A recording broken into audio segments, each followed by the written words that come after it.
세상을 살아가는데도 세상의 원리가 있어요. 이 세상은 힘의 논리로 이 세상이 움직여지고 있어요. 그래서 힘이 있는 사람에게, 힘이 있는 단체나 힘이 있는 자에게 모입니다. 구심점이 딱 돼가지고 거기로 힘이 다 집중이 돼요. 그래서 있는 자는 더 있어지고 없는 자는 있는 것도 빼앗겨요. 그래서 힘의 논리가 모든 사람에게 강요하고 있어요. 힘의 질서에 굴복하도록. 그 힘 중에서 어떤 힘이 더 강한가? 학력, 권력, 재력, 체력, 뭐 여러 가지 힘들이 있겠죠. 그런데 요즘 이렇게 딱 보니까 경제를 움직이는 재력가들이 권력자들한테 좀 지는구나, 이런 생각을 하니까 그래도 뭐니 해도 권력이 더 센가 봐, 이런 생각을 한다고요. 그러나 코로나 바이러스가 싹 돌아가니까 세상에 이런 모든 질서가 다시 재편되고 있어요. 어떻게? 이 팬데믹 시대에 잘 적응하는 자가 살아남도록 그렇게 변하고 있다고요. 세상은 두 가지 질서가 있다는 거예요. 힘 있는 자가 살아남는다. 약육강식이다 이거죠. 잘 적응하는 자가 거기에 살아남는다. 적자 생존이다 이거예요. 이런 두 가지 질서가 세상을 꽉 지배하고 있어요. 그런 상태에서 예수 믿는 사람들은 어떻게 살아야 되느냐? 그 예수 믿는 사람들이 어떻게 사느냐고 물어보면, 예수 믿는 사람들 우리도 마찬가지 힘이 있어야지, 우리도 뭔가 거기에 잘 적응해야지. 맞아요. 그런데 참 특이한 것은 하나님께서는 우리에게 뭘 요구하고 계시냐면 이런 어려움 속에서 믿음으로 살아야 살아남는다는 거예요. 그러니까 세상의 질서 속에서도 믿음을 가지고 있으면 기이한 방법으로 우리를 하나님이 도와주신다는 거예요. 그 하나님이 도와주셨던 사람 중에 여기에 바울이라고 하는 인물이 오늘 등장합니다. 여러분, 이 바울이라는 사람은 딱 보기에도 외모가 별 볼 일 없어요. 그리고 그 사람은 혼자예요. 그에 비해서 상대방, 바울을 고소하고 바울에 대하여 적대 세력을 가지고 있는 사람은 유대의 유력자들이에요. 대제사장과 유력한 유대인들이라고요. 이 사람들은 집단을 이루고 있어요. 이들이 바울을 지금 공격하고 있는 거예요.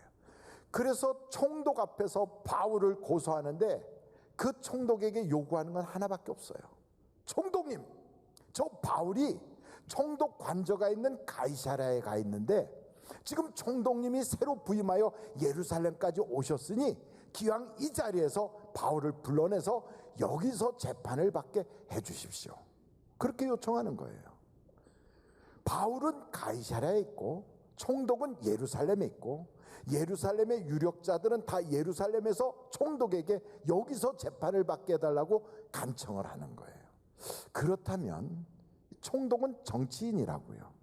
어떻게 하든지 자기가 관할하고 있는 지역이 잘 평안하고 그리고 거기에 유력자들이 자기에게 협조적인 마음을 가져서 안정적인 정치를 펼쳐나가길 원하고 있을 거라고요. 그렇다면 누구의 손을 잡아야 될까요? 바울일까요? 대제사장일까요? 당연하지요. 대제사장의 손을 잡아야지요. 그리고 그 유대 유력자들과 함께 마음을 가져야지요. 그런데 오늘 성경을 보니까 그 총독이 두 번이나 그들의 손을 뿌리쳐버리고 바울을 잡아요. 있을 수 없는 일이거든요. 여러분, 이거는 힘의 논리에서 도저히 이거는 말이 안 되는 소리거든요. 여러분, 세상의 모든 돌아가는 상황을 보면 있을 수 없는데 이상하게 하나님이 신기한 방법으로 풀어주시는 때가 있어요. 이게 바로 그런 상황이에요. 어떻게 돼서 이렇게 됐는가? 글쎄, 이 유대인들끼리 모여가지고 바울이 예루살렘에 오면 죽여버리자. 예루살렘에 왔을 때 그 총독한테서 바울을 약간 떼어가지고 우리 가까이 오게 하여 우리가 좀 신문할 수 있게 해주십시오 하고 부탁하여 내려오는 순간 칼로 찔러 죽이자 하고 자기들끼리 거기서 모여야 하는 이야기를 자기들끼리 모였는데 그 속에 사도 바울의 조카가 앉아 있었어요. 여러분, 이게 있을 수 있는 일입니까? 조카가 그 소리를 들었어요. 그래갖고 조카가 아이고 삼촌 죽인다고 이런 얘기가 있어요 하고 가서 바울에게 얘기하니까 바울이 빨리 천부장에게 이 사실을 알려라. 왜 천부장한테 그렇게 죄수의 몸으로 묶여있는 주제에 천부장에게 알리라고 백부장한테 부탁했더니 백부장이 바로 그 조카를 데리고 가서 천부장한테 소개를 해요. 그 천부장이 어떻게 합니까? 그 바울의 조카 손을 이렇게 붙잡고 그러면서 무슨 얘기야 하고 듣더니 그래? 나한테 그 얘기했다는 소리 아무한테도 하지 마라 하고 그 밤에 창병 200명, 보병 200명, 기병 70명을 동원해서 총 약 500명 가까운 병사를 동원하여 사도 바울을 말에다 태워가지고 총독부 있는 가이사라로 보낸 거예요. 이런 모든 역사는 그냥 일어나는 게 아니에요. 하나님이 도와주시는 거예요. 그래서 여러분, 우리도 그런 소원을 갖자. 하나님, 이 험한 세상에 힘의 논리로 적자생존, 그리고 정말로 약육강식의 세상에서, 내 직장에서, 내 사업장에서, 내 일터에서 나도 기이한 방법으로 하나님의 도움을 받기를 원합니다. 이 마음이 있잖아요. 심지어는 이렇게 가서 그냥 끝이 아니라 천부장이 편지를 써요. 이거 뭐라고 쓰냐면 여기 보니까 클라우디오 루시아는 총독 펠리스 가카에게 편지를 씁니다. 그 천부장 이름도 나와요. 이 사람 이름이 클라우디오 루시아라는 사람이에요. 루시오라는 사람. 어디에 있느냐고요? 26절에 거기에 사도행전 23장 26절에 보니까 클라우디오 루시아는 총독 펠리스 가카에게 무난한 아이다 이러면서 편지를 써요. 그러면서 뭐라고 썼냐면 이 바울은 잡히거나 구류받거나 이렇게 범죄한 사실이 하나도 없습니다. 그런데 유대인들이 그를 죽이려고 합니다. 그래서 내가 그 사람이 로마 시민권인 걸 알고 싹 보호해서 총독으로 지금 보냅니다. 이렇게 얘기를 다 썼으니까 총독이 새로 바뀌어도요 그 편지를 보는 거예요. 이거 유대인들이 애매한 사람 죽이려고 하는구나. 그러니까 이 사람 괜히 저들이 요구하는 대로 했다가는 큰일 나겠네 해가지고 총독마다 사도 바울을 보호할 수 있도록 하나님이 딱 지켜주시는 거예요. 그러니 우리가 인생을 살아갈 때 이런 편지 한 장만 딱 있어도 얼마나 큰 힘이 되겠습니까? 그래서 여러분, 저는 하나님의 기이한 방법을, 우리가 도움을 받는 방법이 무엇이냐, 그래서 오늘 우리가 이 말씀의 주제가 뭐냐면 주님께서 지키신다. 한번 따라해 보실까요? 주님께서 지키신다. 좀 더 크게, 주님께서 지키신다. 하나님이 도와주시는 방법은 먼저 예수님이 찾아가요. 어떤 사람은 전도자를 통하여 소개가 되고, 어떤 사람은 방송을 통하여, 어떤 사람은 이미 믿고는 있었지만 깜깜하게 멀어졌던 주님과의 관계가 다시 회복되면서, 그러면서 주님이 내 마음의 문을 놓고 하신다고요. 그때 내가 마음의 문을 딱 열면 주님이 들어오셔서 그 다음에 하시는 일이 내가 죄인이다 하는 걸 고백하게 하세요. 여러분, 죄를 고백하기 시작합니다. 하나님은 먼저 우리가 죄인이라는 걸 알게 하시고 그걸 깨닫게 하시고 죄를 고백하게 하는데 바로 이 방법으로 역사하세요. 첫 번째, 그 징검다리에서 맨 처음에 돌을 딱 갖다 놓고 그 강을 건너가게 하는 방법은 예수님이 오신다는 거예요. 두 번째는 내가 죄인이다 하는 걸 고백하게 하는 거예요. 만약에 오늘 그 징검다리를 놓지 않았다면 오늘 여러분 스스로 자신을 내가 죄인입니다 하고 고백할 수 있기를 간절히 바랍니다. 이게 고백이 안 된 사람들이 엄청 많아요. 교회를 다니면서도 한 번도 내가 죄인이라는 고백이 없는 사람들, 나만큼만 살라고 그래. 세상에 사는 방식으로 약육강식과 그리고 적자생존의 방식으로 똑같은 그런 질서를 가지고 예배당 안에 딱 들어와서 교회에서도 그런 방식으로 모든 것을 세상의 질서대로 살아가고 있는 그런 사람들도 있어요. 그런데 여러분, 우리 주님은 그 방법으로 역사하지 않는다 이 말이에요. 내가 죄인입니다 하고 고백하게 하세요. 여러분, 내가 죄인이라고 고백하면 세 번째 징검다리 돌을 탁 놓게 하시는데, 그때 드디어 이 죄를 무엇으로 해결할까? 내가 고행을 해야 되나? 내가 선행을 해야 되나? 내가 구제를 해야 되나? 무엇으로 내가 이 죄를 씻을까? 고민하고 있을 때 예수의 피로 우리의 죄를 씻어주신다고요. 그래서 죄 씻음의 역사가 우리에게서 나타나는 거예요. 여러분, 죄 용서받은 기쁨이 여러분의 가슴 속에서 샘솟듯이 터져나오길 간절히 바랍니다. 이게 죄 속죄함 받은 그 감격이 없이 교회를 다니는 사람은 항상 율법적이에요. 이렇게 율법적이에요. 그래서 율법적인 크리스찬들이 교회를 오면 얼굴이 율법적이에요. 이렇게 율법적이에요. 그런데 은혜를 받은 사람들, 죄 용서함 받은 사람들의 얼굴은요, 얼굴에 기쁨이 가득해요. 여러분의 얼굴에서 그림자가 사라지고 어둠이 사라지고 기쁨이 충만하기를 간절히 바랍니다. 그래서 막 기쁨이 확, 교회 가면 막 행복해, 기뻐. 왜? 예수님이 내 죄를 사해 주셨거든. 예수의 피로 나는 죄 사함 받았어. 여러분, 죄가 사라지면 더 이상 마귀가 역사할 수가 없어요. 그러니까 죄 사함을 탁 받고 나니까 그 다음에 뭐가 오느냐? 내 힘 가지고 할 수 없었던 걸 도와주시겠다고 성령의 임재가 나타나기 시작하는 거예요. 그래서 네 번째 그 징검다리, 성령을 하나님이 딱 갖다 주시는 거예요. 여러분, 환경이 나빠서 인생이 망가지고 우리가 불행한 게 아니다 이 말이에요. 이번에 이제 12월 13일쯤 되면 조두순이라고 하는 사람이 석방된대요. 조두순이 뭐한 사람이죠? 그러니까 세상에는 참 좋은 일을 해서 유명해지는 유명인사가 있는가 하면 이렇게 아주 기가 막히게 사람들의 가슴을 그냥 송곳으로 찌르고 칼로 찌른 것처럼 아프게 하고 그 악명을 떨치는 사람도 있어요. 조두순 같은 사람, 8살짜리 어린아이를 성폭행해가지고 그 아이의 인생을 완전히 망가뜨려 버렸어. 근데 그가 지금 멀쩡하게 건강이 더 좋아져서 나온다는 거예요. 여러분, 그런 사람이 건강하면 위험해요, 위험하지 않아요? 위험해. 만약에 여러분 히틀러 같은 선동꾼이 만약에 왔는데 그런 사람이 권력을 가지면 위험해요, 위험하지 않아요? 위험해. 세상에 유영철 같은 그러한 이게 아주 연쇄살인범이 만약에 돈까지 많으면 위험해요, 위험하지 않아요? 위험해요. 이런 자들의 힘이 들어가면 안 되는 거예요.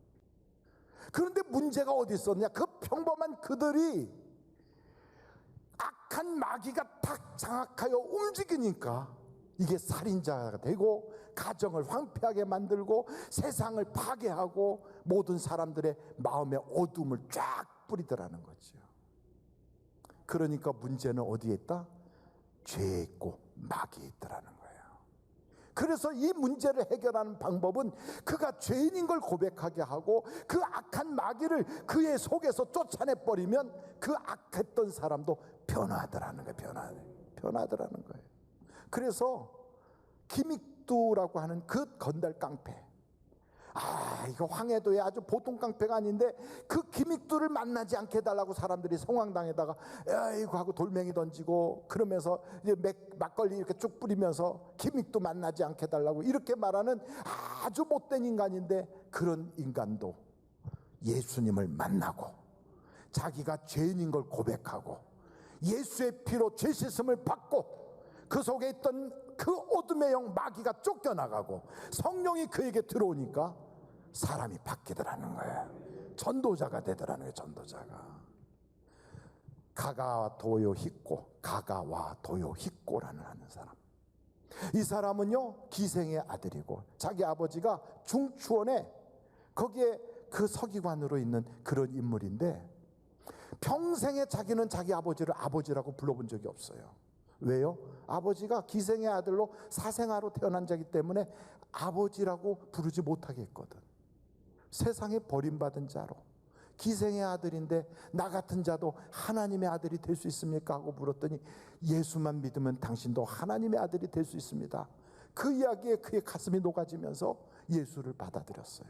근데 그의 나이에 21살 나이에 예수를 받아들였지만 그러나 그는 폐결핵이 걸려서 죽어가던 사람이야. 이제 3년도 고사하고 3개월도 살기 어려운 각혈을 해가면서 피토하다가 쓰러져 죽기 바로 직전까지 간 그에게 예수님이 들어가셔서 자기가 죄인임을 고백하게 하고 그리고 그 속에서 이제는 예수의 피로 모든 죄를 씻김받게 하고 그로 하여금 성령님이 임재하니까 기생의 아들이 프린스턴 대학을 가는 거예요. 그 프린스턴 대학을 마치고 돌아와서 빈민군에 들어가서 빈민들을 위하여 일하기 시작하는데 그 시대에 3대 성인을 꼽을 때 인도의 간디, 프랑스의 슈바 있죠. 그리고 이 바로 일본의 가가와 도요히코, 이 세 사람이 그 시대의 3대 성인이래요. 여러분, 아무리 악하고 어려운 파괴적인 가정에서 출생했어도 그 환경 속에서도 성령만 받으면 사람이 달라질 수 있다는 거예요. 환경이 문제가 아니에요. 엮이는 가정이 문제가 아니에요. 폭력적인 아버지가 문제가 아니고 술꾼의 집안이 문제가 아니라 아무리 기생의 아들이라도 하나님을 만나면 변화가 생기는 거예요. 우리가 알고 있는 대로 보아스라고 하는 인물, 룻의 남편으로 바로 예수 그리스도의 족보, 다윗의 족보에 올라가 있는 그 인물도 그의 부모가 바로 기생 라합이었단 말이에요. 기생의 아들이었어요. 여러분, 이 모든 걸 볼 때 우리에게 문제는 어디에 있느냐? 내 가정에서 이 어둠의 영이 떠나가고 성령이 지배하면 내 가정도 달라질 수 있다. 이제부터 여러분 그것을 기도하십시오. 하나님, 내 가정의 문을 두드리고 들어오셔서 악한 어둠의 영을 몰아내 주시고 하나님이 지배하는 가정이 되게 하여 주시옵소서. 내 사업장에도 주님이 오셔서 하나님이 지배하는 사업장이 되게 하여 주시옵소서. 내 직장에도 하나님이 다스려 주시옵소서. 하나님이 다스리는 그곳이 되면 주의 역사가 일어난단 말이에요. 마지막으로 그런 주의 역사가 일어날 수 있는 조건이 형성되면 그때 하나님은 꿈을 가지고 일을 하게 역사하시는 거예요. 그래서 이 주춧돌이 총 5개가 있는데 예수님이 문을 두드리고 그 예수님을 받아들여 죄인이라고 고백하면 예수의 피로 죄 씻음을 받고 성령을 받으면 꿈을 꾸게 되어 있어요. 노인들도 꿈을 꾸고 젊은이들도 환상을 보기 시작한다고요. 여러분, 자기 집에 미치광이 여자 그 딸내미가 그냥 옷을 홀라당 벗어 던지고 막 그냥 미쳐서 막 뛰어다니고 이럴 때 그 딸을 보면서 아이고 우리 집안 망했네, 아이고 저거 어떻게 하면 좋아, 울고 있다고 해결되지 않아요. 꿈을 꾸는 거예요. 하나님, 비록 지금은 미쳤지만 성령님이 들어오시면 내 딸이 요조숙녀가 될 줄로 믿습니다. 하나님의 기둥 같은 일꾼이 될 줄로 믿습니다. 내가 예수를 만나야 되겠구나. 그래서 수로보니게 여자가 주님을 찾아간 거 아닙니까? 소원을 가지고 꿈을 가지고 내 집안에 예수님이 오시면 역사가 나타난다. 주여, 나는 떡 원하지 않아요. 부스러기만 주셔도 돼요. 내 소원을 이루어 주세요. 꿈을 가졌어요. 이 꿈을 이루어 주세요. 내 딸이 온전해져서 내 딸이 집안에서 노래 부르고 하나님을 찬양하는 모습 보고 싶어요. 그 꿈이 그 가정에 이루어지는 거예요.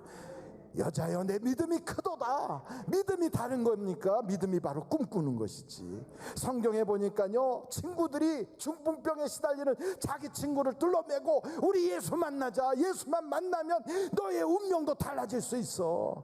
꿈을 가지고 가는 거예요. 갔더니 사람들이 꽉 차게 막혀 있어. 예수 앞으로 근처에도 못 가겠어요. 지붕을 뜯어내서 주님 앞으로 그 지붕에서부터 그 청년을 달아내릴 때 주님이 보시고 너희 믿음이 크도다. 여러분, 믿음이 뭡니까? 꿈이에요. 믿음이 뭡니까? 소원이에요. 믿음이 뭡니까? 바라는 것들의 실상이요, 보이지 않는 것들의 증거가 믿음이라 이거예요. 그래서 하나님은 우리 속에 이런 소원을 두고 행하게 하신다는 거예요. 여러분, 야이로라고 하는 회당장 딸은 지금 병으로 죽어가요. 회당장에겐 꿈이 있어요. 우리 딸이 건강해서 뛰어다녔으면 좋겠어. 다른 애들 학교 가서 저렇게 놀 때 내 딸도 같이 놀았으면 좋겠어. 예수님 만나야 되겠다. 예수님 만나야지. 주님을 찾았는데 안 계시대요. 어디 멀리 가셔서 이제 지금 오고 계시대. 그래서 예수님이 도착하기로 돼 있는 그 나루터에 서가지고 우리 주님 만나야지 내 인생이 해결되는데, 오늘도 아마 이 예배 자리에 우리 주님을 만나야 나의 사업이 해결되는데, 우리 주님을 만나야 내 가정이 해결되는데, 우리 주님을 만나야 내 인생의 문제가 해결되는데 하고 소원하고 있는 모든 사람들에게 오늘도 주님이 녹화할 줄로 믿습니다. 사람 만나서 소용없어요. 예수 만나야 돼요. 예수. 야이로가 주님을 만났어요. 우리 주님이 좀 빨리 가서 해결해 줬으면 좋겠는데 자꾸 늦장을 부려. 답답해. 결국은 딸이 죽었다고 소문이 왔어. 기별이 왔어. 아이고, 이제 더 이상 주님 모셔도 소용없어요. 이미 죽었어요. 회당장님, 이제 그만 다 끝났어. 딸 죽었다니까. 그때 주님이 뭐라 그래요?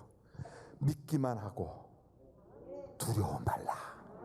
여러분, 우리는 안 됐다고 생각할 때, 내 인생 끝났어, 더 이상 이제 소망이 없어, 여기에선 길도 없어 라고 말하는 바로 그 순간에 우리 주님 말씀합니다. 소원을 버리지 마라, 꿈을 버리지 마라. 하나님이 너와 함께 하신다. 여러분, 죄수의 몸으로 지금 묶여있는 사도 바울이 엉뚱한 꿈을 꿔요. 죄순 주제에 자기가 지금 죄인인데, 나는 말이야 황제에게 복음을 전할 거야. 나는 말이야 로마의 황제 앞에 서서 예수를 증거하는 꿈을 꾸고 있어. 여러분, 이게 가당키 나은 꿈이겠어요? 그런데 그에게 하나님이 꿈을 주시는 거예요. 여러분, 이런 꿈은 그 당대에 바로 이루어지지 않아도 하나님께서는 꿈이 전염되게 하시고 꿈이 이어가게 하시고 꿈을 역사해 주신다고요.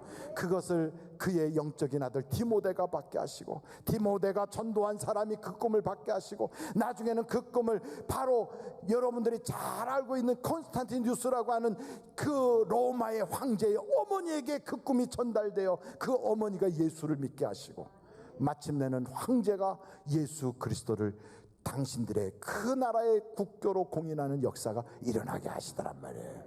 여러분, 꿈을 꾸는 것은 바로 이와 같아요. 하나님은요, 청년에게 환상을 갖게 하고 노인에게 꿈을 꾸게 하시는데, 오늘 여러분, 이 꿈이 믿음으로 여러분들에게 이루어지기를 간절히 바랍니다. 꿈을 갖는 사람에게는요, 믿음이 있는 사람에게는 연단도 찾아와요. 아브라함도 하나님이 보여주잖아요. 꿈을 꿀 수 없으면 동서남북으로 바라라도 바라봐라. 동으로 서로 회로 막 다니면서 바라봐요. 내가 본 모든 것을 내가 너에게 주리라, 주리라. 여러분, 이 아브라함이 꿨던 그 꿈을 당대에 이루어지지 않는 것 같아도 나중에는 요셉이 그 꿈을 꿔요. 아브라함이 꿈을 꿀 때도 핍박이 왔어요. 요셉이 그 꿈을 가지니까 형들이 팔아먹어요. 그 사람을 죽이려고 감옥에다가도 막 모함해서 집어넣어요. 그러나 온갖 어려움이 찾아와도 요셉은 꿈을 버리지 않았어요. 내가 죽고 내 해골이 있어도 이 해골을 들고라도 그 꿈을 이루러 꼭 가라라고 얘기해요. 나중엔 모세가 그 꿈을 이어받았어요. 모세를 죽이려고 해요. 이젠 모세가 도망가서 이젠 다 꿈도 없어지는 것 같은데, 하나님은 그들을 버리지 않아요. 일으켜 세워서 마침내는 이스라엘을 해방하고 이스라엘을 건져내서 약속의 땅으로 들어가게 하시는 거예요. 오늘 여러분의 가정을 향하여 꿈을 꾸기를 간절히 바랍니다. 내 가정에 찬송 소리가 떠나지 않는 아름다운 천국 가정이 이루어질 줄로 믿습니다. 불신 내 남편, 불신 내 아내가 예수를 잘 믿는 믿음의 장부가 될 줄로 믿습니다. 꿈을 꾸는 거예요. 내 자녀가 모든 민족 위에 뛰어난 자녀들로 우뚝우뚝 쓰는 걸 믿습니다. 여러분, 우리가 다 아는 대로 성 어거스틴의 어머니의 눈에는 눈물이 떠나지 않으면서 그 가슴에는 꿈이 있었어요. 타락한 내 아들, 하나님을 믿지 않고 있는 내 아들, 소망이 없는 내 아들이 하나님을 믿게 해주세요. 꿈을 가지고 있었어요. 여러분, 하나님은 꿈을 꾸는 자에게 그 꿈이 절대로 없어지지 않게 하신다고요. 오늘도 여러분 믿음으로 꿈을 꾸기를 간절히 바랍니다. 우리 주님께서는 어떻게 하셨는가? 히브리서 5장 7절 말씀을 보고 마치도록 하겠습니다. 그는, 예수님은 육체에 계실 때 자기를 죽음에서 능히 구원하실 이에게 심한 통곡과 눈물로 간구와 무엇을 올렸고? 소원을 올렸고, 이 소원이 바로 꿈이에요. 자기의 꿈을 이야기하는 거예요. 내 믿음을 고백하는 거예요. 눈물을 흘려가면서 하나님께, 우리 예수님도 그렇게 올렸어요. 그의 경건하심으로 말미암아 들으심을 얻었느니라. 오늘 사랑하는 성도 여러분, 세상 사람들은 꿈도 못 꿔요. 꿈이 없어요. 도리어 꿈꾸는 것을 이상하게 여겨요. 꿈도 없이 살아가고 있어요.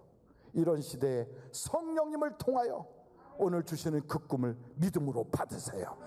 여러분의 가정에 대한 하나님이 보여주시는 별을 바라보고 꿈을 꿨던 아브라함처럼 믿음으로 그것을 받으세요.